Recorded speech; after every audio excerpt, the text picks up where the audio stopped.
नमस्कार दोस्तों। पड़ोसी देश म्यांमार से खबर आज ये आई है कि वहाँ की सेना ने कहा है कि यहाँ तो ना कोई तख्ता पलट हुआ है और ना ही किसी नेता को गिरफ्तार या नज़रबंद किया गया है।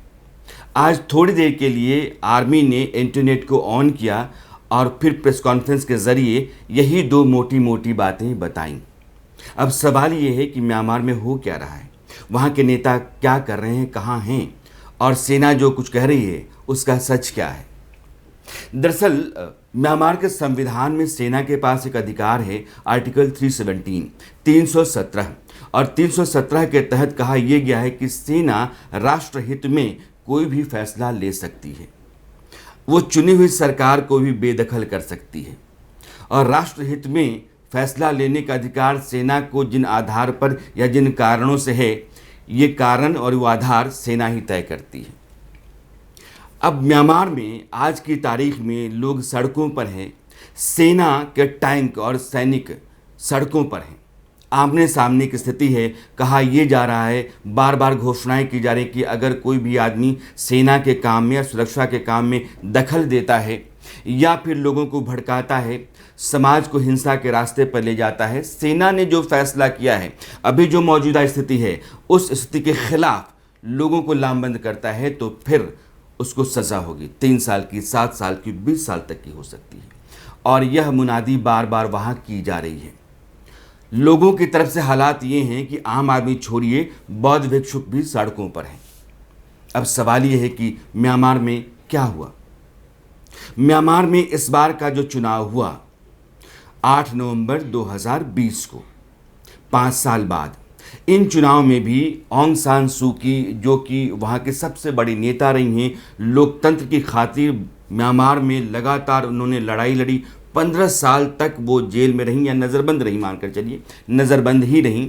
उनकी पार्टी सत्ता में आई 2015 में, वो स्टेट काउंसिलर बनी। जो प्रधानमंत्री की हैसियत हिंदुस्तान के संविधान में है, वही म्यांमार के संविधान में स्टेट काउंसिलर की हैसियत है। तो फिर प्रधानमंत्री बनी और 5 साल के बाद इस बार चुनाव हुए।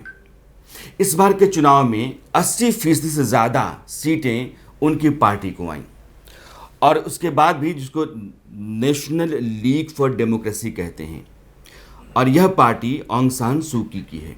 80% से ज़्यादा सीटें लेने के बाद भी सेना ने आरोप ये लगाया कि नहीं, धांधली बहुत ज़्यादा हुई और लगभग 80 लाख वोटों की धांधली ऑंग सान सू की पार्टी ने की है।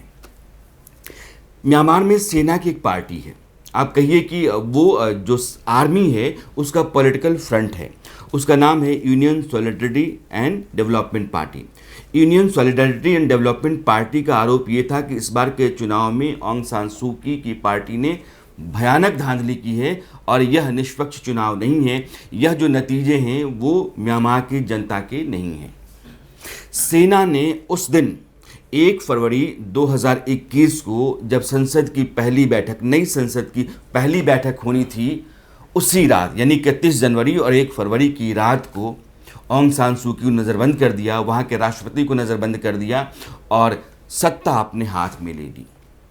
अब वहाँ के जो आर्मी चीफ हैं मिंगलाई, जनरल मिंगलाई रिटायर होने वाले थे और रिटायरमेंट से पहले जनरल मिंगलाई ने ऐसा क्यों किया, यह लोग बार बार समझना चाहते हैं। और दुनिया के वो तमाम लोग जो म्यांमार में इंटरेस्ट रखते हैं और वहाँ के एक्सपर्ट माने जाते हैं, उनकी भी दिलचस्पी इस बात को जानने में है।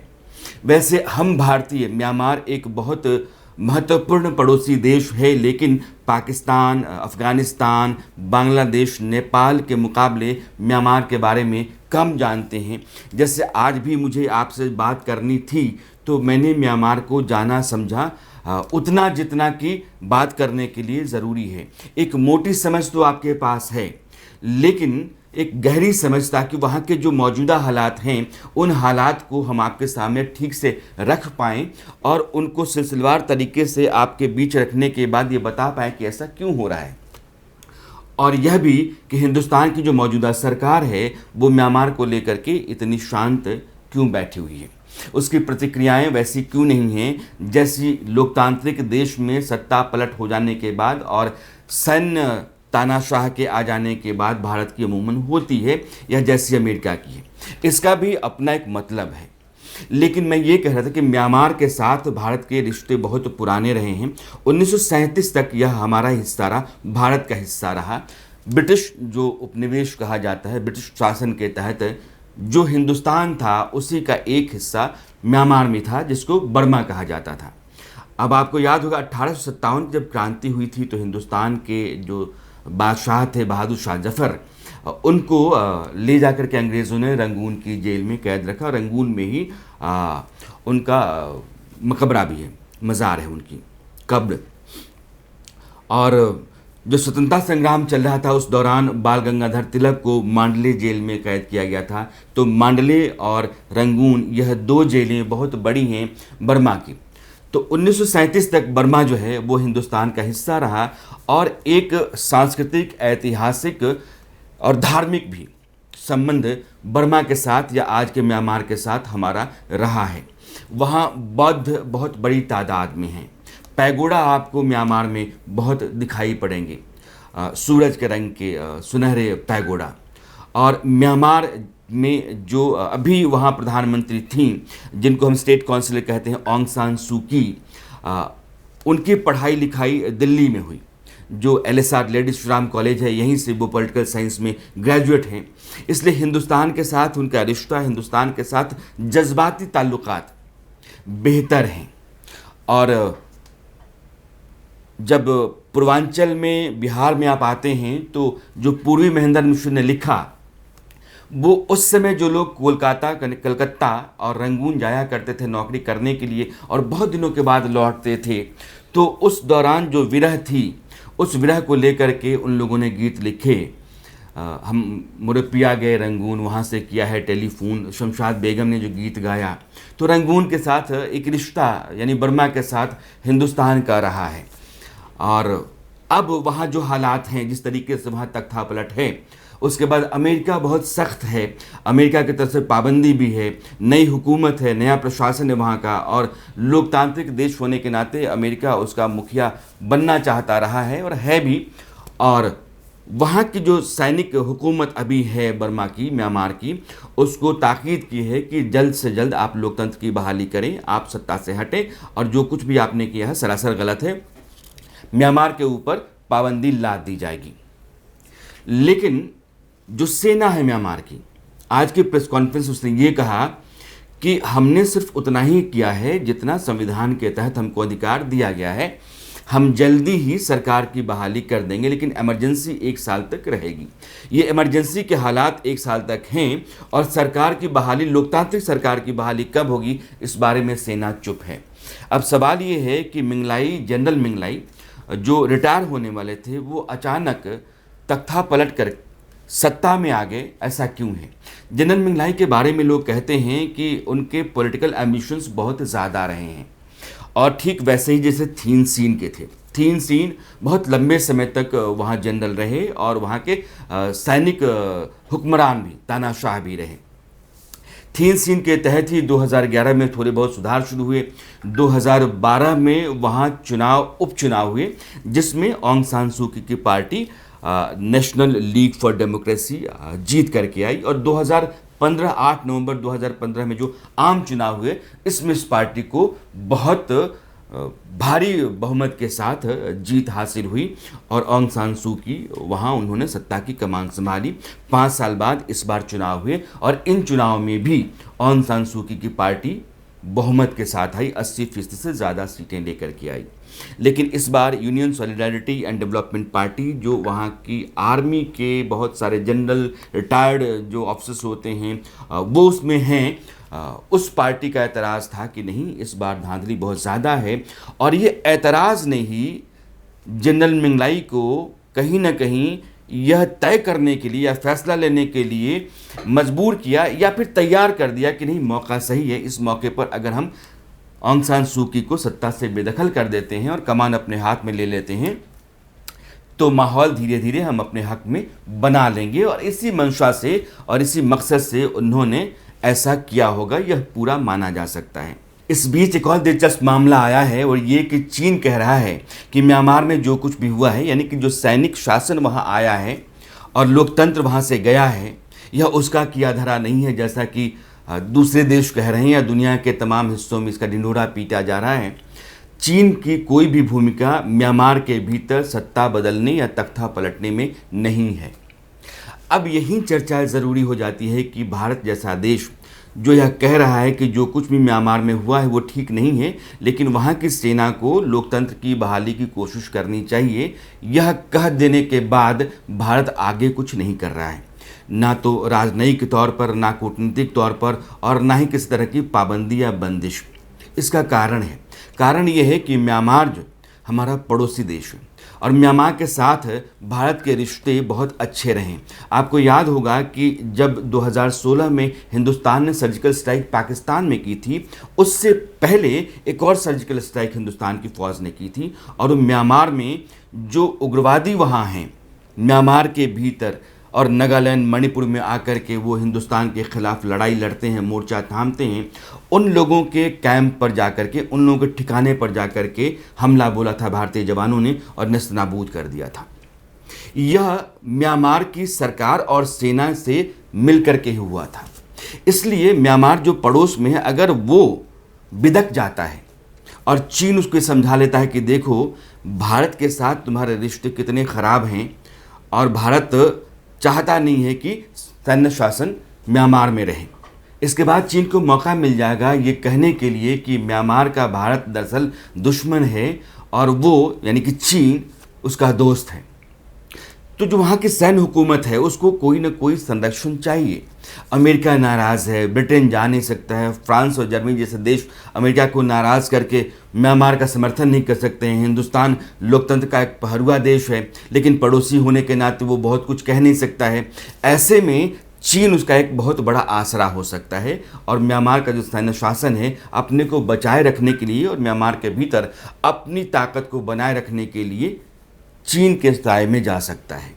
और अगर ऐसा हो जाता है तो चीन की फौज अगर म्यांमार के भीतर आकर के हिंदुस्तान से कभी मोर्चा लेने की स्थिति में आती है तो फिर हमारे जो दक्षिण भारत के सिरे हैं, उड़ीसा से लेकर के और विशाखापट्टनम तक, वहाँ तक मार करने की स्थिति में चीन आ जाएगा अगर वो म्यांमार की सरहद पर आ जाता है तो।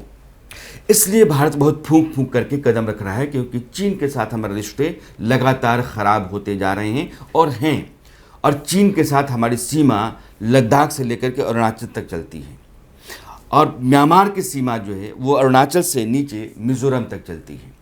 बहुत लंबी सरहद हमारी है और जो समुद्री सरहद है म्यांमार की वो भारत की दक्षिणी समुद्री सीमा जो है उसके आमने सामने होती है। इसलिए म्यांमार स्ट्रैटेजिकली हमारे लिए एक बहुत ही इम्पॉर्टेंट पड़ोसी देश है और उसके साथ किसी तरह की दुश्मनी या उसके साथ उसकी नाराज़गी मोल करके चीन को वहाँ जगह दे देना भारत के लिए अच्छी बात नहीं होगी। और भारत सरकार ने इसीलिए बहुत तोल मोल करके अपना बयान रखा है, अपना पक्ष रखा है। लेकिन म्यांमार के भीतर जो कुछ भी अभी चल रहा है लोकतंत्र के लिहाज से ठीक नहीं है। सैन्य शासन वहाँ है और वो कह रहा है कि इमरजेंसी 1 साल तक बनी रहेगी, उसके बाद हम चुनी हुई सरकार को लेकर के आएंगे। लेकिन चुनी हुई सरकार के भीतर भी उसकी अपनी ताकत होती है। 2008 में एक संविधान संशोधन हुआ और उस संशोधन के ज़रिए कहा यह गया कि संसद के भीतर 25% जो सीटें हैं वो सेना के पास रहेंगी और 3 मंत्रालय, एक विदेश, दूसरा गृह, एक रक्षा, दूसरा गृह और तीसरा सीमा सुरक्षा, यह तीनों मंत्रालय उसी के पास रहेंगे। यानी कि संसद के अंदर 25% सीटें और 3 मंत्रालय सेना के पास रहेंगे। कुछ लोग ये सवाल कर रहे हैं कि जनरल मिंगलाई को रिटायर होना था, लेकिन क्या सेना के बहुत सारे अफसरों को इस बात का डर हो गया था कि दोबारा सत्ता में जिस तरीके से या जिस भारी बहुमत के साथ ऑंग सान सू की आई हैं, कहीं ऐसा ना हो कि संविधान में संशोधन करके वो सेना की ताकत को कम कर दें, उसकी हैसियत शून्य कर दें। लेकिन आप संविधान के भीतर जाएंगे तो लगता है कि ऐसा मुमकिन नहीं है, क्योंकि 2008 के संविधान के मुताबिक संविधान संशोधन के जरिए जिस तरीके से 25% सीटें संसद में सेना के पास रख दी गईं, उसी तरीके से संविधान संशोधन के लिए 3/4 बहुमत चाहिए और 3/4 बहुमत तभी हो सकता है जब सेना की भी मर्जी उसमें शामिल हो। यानी कि सेना के खिलाफ किसी भी तरह का संशोधन सेना की मर्जी के बगैर वहाँ हो ही नहीं सकता है। और 3 बहुत ही महत्वपूर्ण महकमे सेना के पास हैं, यह उसकी बहुत बड़ी ताकत है लोकतांत्रिक देश में होने के बाद भी। यानी कि आप समझ लीजिए कि सेना बर्मा में, म्यांमार में एक समानांतर सरकार है लोकतांत्रिक सरकार के साथ साथ। अब ऐसे में सत्ता अपने हाथ में लेने का मकसद सिर्फ यही हो सकता है कि आप जनरल के बाद वहाँ की हुकूमत को अपने हाथ में लेकर के लंबे समय तक चलना चाहते हैं, और यह थीन सीन की तरह की ही एक महत्वाकांक्षा है। और ऐसी महत्वाकांक्षा दुनिया के तमाम हिस्सों में तमाम जनरल के भीतर पैदा होती है। पाकिस्तान में आप देखें याहिया खान से लेकर के और जनरल मुशर्रफ तक लगातार वहाँ सत्ता बदलती रही। बांग्लादेश में भी ऐसा हुआ, जनरल इरशाद खान ने सत्ता बदली। तो अब दुनिया के तमाम मुल्कों में आप देखेंगे तो इस तरह से जनरल सत्ता बदलते रहते हैं। लोकतांत्रिक सरकारें, जो चुनी हुई सरकारें हैं, उनको हटाते रहते हैं, और हमेशा आम आदमी के लिए, देश समाज की बेहतरी के लिए और लोकतंत्र के लिए यह अच्छी बात नहीं होती है। बर्मा में जो कुछ भी हो रहा है, म्यांमार में मैं कहूँगा भारत की नज़र है, लेकिन वह देश रणनीतिक लिहाज से, कूटनीतिक लिहाज से और चीन के साथ हमारे जो रिश्ते हैं उस नज़रिए से भी बहुत महत्वपूर्ण है हमारे लिए। तो आज के लिए इतना ही। कल हमारी मुलाकात एक बार फिर होगी, सवाल नया होगा, मुद्दा नया होगा। तब तक के लिए नमस्कार।